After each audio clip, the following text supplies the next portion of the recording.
এই মামা কি ঝাল দিছো? ঝাল খেয়ে তো চোখ দিয়ে পানি আসতেছে না। শোনো মামা, চোখ দিয়ে যদি পানি না আসে আমি কিন্তু বিল দেবো না। মামা মরিচ দাও তো, বেশি করে মরিচ দাও। মরিচ দিতেছো মামা, মরিচের দাম কম না? তুমি করতেছো কেন? বেশি করে দাও, বেশি করে দাও। এবার ঠিক আছে মামা, ঝাল লাগতেছে।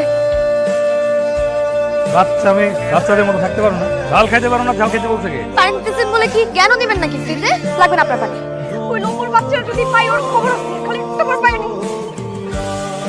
পানি করিয়ে আনেন। এই যে লোক আন্টি, এই খাবার জন্য আমার এই অবস্থা আন্টি।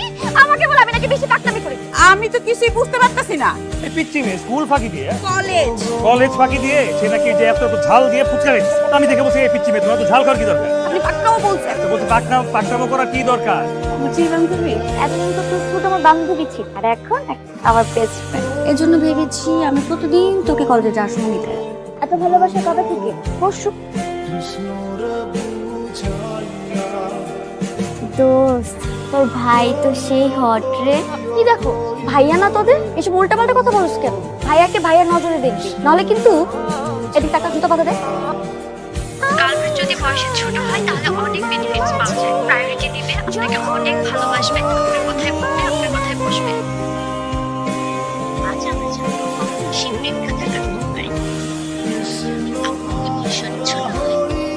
হ্যালো এই পিচ্চি মেয়ে, তোমার কত বড় সাহস? তুমি সব ফালতু ফাড়ে চাকরি করে থাপ্পড়ে তোমার প্রত্যেকটা দাঁত ফেলাই দিব। লম্বু, আমি তোমাকে ভয় পাই না, তো আমাকে ঝাড়ু দিয়ে কোনো লাভ নেই। আবার হ্যালো, তো তোর ভাইরা আমার জন্য একটু ম্যানেজ করে দে না। মানে তোর ভাই একটু ম্যানেজ করলি আমার জন্য। আমাদের দুজনের মধ্যে লাইনটা ক্লিয়ার করে দে। বুঝিস না আমি কত ভালো মেয়ে। তো ভাইরা শুধু এটাই বুঝাবি যে আমি অনেক ভালো, আর তোর ভাইটা অনেক ভালো রাখতে পারবো। তুই ম্যানেজ কর না, আমি জানি তুই পারবি, তুই বললেই হবে। আচ্ছা শোন না, তোর জন্য তো আমি চকলেট ধর ধর। না না না, এই এদিকে। তুই যা তোকে ডাকছে তোর ভাই। কি সমস্যা? আমার তো কোনো সমস্যা নেই ভাইয়া। বিচ্ছুটার কি সমস্যা? ঘুরি করতে কেন? আমি কি জানি, তুমি ওরে জিজ্ঞেস করো। এরকম লেফট রাইট করতেছো কেন? তো হয়েছে কি ভাইয়া, প্রতিদিন আমি কলেজ যাওয়ার সময় একটা বগাচে ছেলে আমাকে রাস্তায় অনেক ডিস্টার্ব করে, খালি ভালোবাসি বলে। কি ফালতু কথা বলেছিস? আসল কথায় আসো, কি হয়েছে? ওই যে ওই ছেলেটা দেখেন, ওই ছেলেটা প্রত্যেকদিন আমি কলেজে যাওয়ার সময় আমাকে ডিস্টার্ব করে। আর এটা বলার জন্য আমি এখানে আসছি, ভাবছি আপনার কাছে আমি নালিশ করবো, আর আপনি তো অনেক রেগে থাকেন এজন্য। ও তোমার ডিস্টার্ব করে? আমাকে প্রেমের প্রস্তাবও দিচ্ছে। এই ঠিক আছে। নাম কি তোমার? রনি। ও ডিস্টার্ব করছো কেন? যদি পছন্দ হয় তাহলে আমারে বলো, বিয়ের প্রস্তাব নিয়ে ডাইরেক্ট বাসা দিয়ে আসো। আমি তো ওনাকে চিনি না। তুই ডিস্টার্ব করছ নাই? তো যে বলছে তুই নাকি ফ্রেন্ড প্রস্তাব দিছিস, আমার ভালোবাসি বলে। আমার ঘরে বউ আছে ভাই, আমার বউ দেখতে উনার চেয়ে সুন্দরী। আমি কেন উনার করবো? সরি, অন্য কেউ মনে করছ না, তুমি যাও। এই দাঁড়া।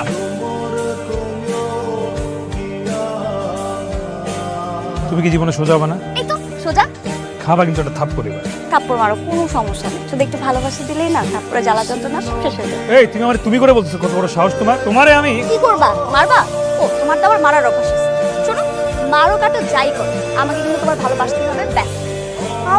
আবার যদি দেখছি তাহলে তাহলে কি? কিছু না। এই লম্বু, কি বললা?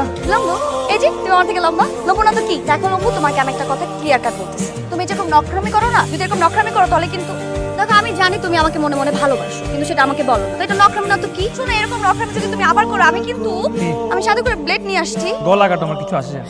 বিশ্বাস হয় না? এই যে দেখো, আমি কিন্তু বাঁচবো না। বলো আমাকে ভালোবাসো কিনা বলো, নাহলে কি যে কাটলাম। হ্যাঁ বলো, আমাকে ভালোবাসো, বলো আমি তোমাকে ভালোবাসি। বলবো না? কাটলাম, মরে যাবো কিন্তু।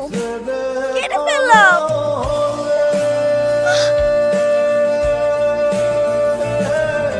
আরে বোকা, কান্নার কি আছে? তোমার জন্যই তো করলাম। তুমি যদি হ্যাঁ বলতে তাহলে তার আমার এটা করতে হতো না। তোমার নিজেরটা কাটো।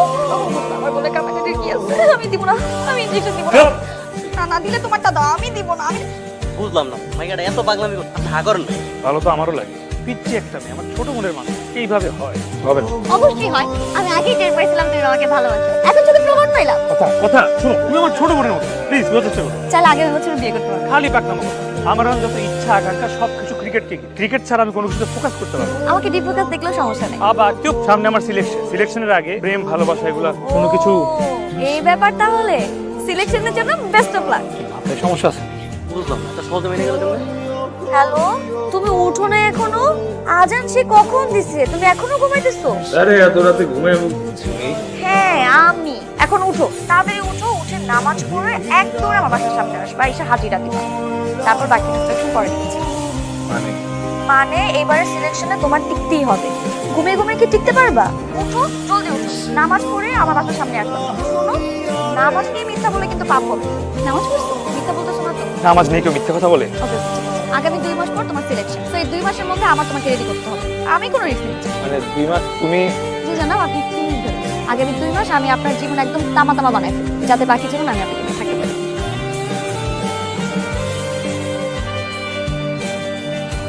আজ বুঝতে পারতেছি মানুষ শুধু দেখে না, সুখেও কান্না করতে পারে। আর পৃথিবীতে তো তারাই বেশি সুখী যারা সুখেও কান্না করতে পারে। সুখী তুমি? অবশ্যই। আচ্ছা, একজন মানুষের বেসিক নিডস কি কি? খাদ্য, বস্ত্র, বাসস্থান। আর আমার বেসিক নিডস তুমি, তুমি এবং তুমি। তোমাকে তো আমি পেয়ে গেছি। এই যে আমি তোমার কাঁধে মাথা রেখে শ্বাস নিতে পারতেছি, তোমার প্রতিটা নিঃশ্বাস ফিল করতে পারতেছি। আমার মনে হইতেছে আমি পৃথিবীর সব চাইতে সুখী মানুষ। আচ্ছা, এই সুখী তো কান্না আসতেই পারে। এখন তুমি শুধু ভালো ভালো এবারে সিলেকশনে সিলেক্ট হয়ে গেলেই হয়। শোনো, তুমি কোনো টেনশন করবা না। আমি জানি তুমি অন্তত 2টা স্ট্যাম্প হলেও ভাঙবা। হাতে কি দেখি দেখাও। যখন তুমি সিলেক্ট হবা তখন এই ফুল দিয়ে খেলোয়াড়ের মতো করে মাঠে সবার সামনে আমাকে প্রপোজ করবে। মাঠে সবার সঙ্গে? সবার জানতে হবে না we are made for each other. ঠিক আছে।